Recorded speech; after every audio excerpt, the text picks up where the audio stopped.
বছর হচ্ছে অনেক নির্যাতিত, অনেক দুঃখে কষ্টে আমাদের জীবনটা যাইতে আছে। আমার স্বামী কোনো অন্যায় করে না, কোনো অপরাধ করে না, কোনো কিছুর সাথে জড়িত না, তারপরেও ওনারা লাইফ সাজা দিয়ে আছে। দুইটা বাচ্চা নিয়ে কষ্টে যাপন করতে আসে। ওনারা রিমান্ডে দিয়ে উনি খুব অসুস্থ, ওনারা বাইরে চিকিৎসা করার জন্য অনেক চেষ্টা করছি, তারা বাইরে চিকিৎসা করতে দেয় না। ওনাদের আমাদের প্রেমিকগত কথা বললে কি আর বলবো, আমাদের বিক্রি ছাড়া কোনো উপায় নেই। কয়দিন যদি নিজের টাকা না থাকে তারা কয়দিন চালাইতে পারে।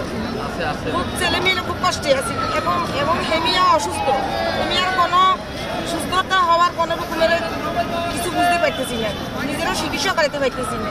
খুব কষ্টে আছি ভাই, আমাদের দিনটা অনেক নির্যাতনে যাপন করতেছি। এখন কি চান?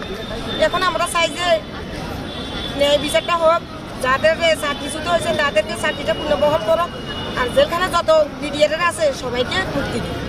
আমরা সবাই এইগুলোই চাই। ওরা কোনো অন্যায় করে না, কোনো বিডিআর অন্যায় করতে পারে না, আমরা সবাই নিয়ে অপরাধী।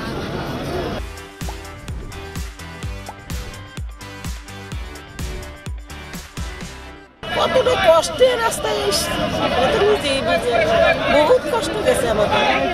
মনে করুন ধরান দেওয়ার পরের থেকে পুলিশের কাছে, উকিলের কাছে, ওর কাছে, তার কাছে, এই এমপির কাছে, ওই মন্ত্রীর কাছে কতই গেছি, সন্তানের বিরোধ পাই না, সন্তানের বিরোধ পাই না। আজকে রাস্তায় নেমেছে ওই মরবো নাইলে বাঁচবো, সন্তানের বিরোধ অনেক কষ্ট গেছে। আমরা একটাই ছেলে, দুটা মেয়ে, ওদের বিয়ে সাথে দিয়েছি, অনেক চলে গেছে। এখন ছেলে স্বামীটা খুব অসুস্থ,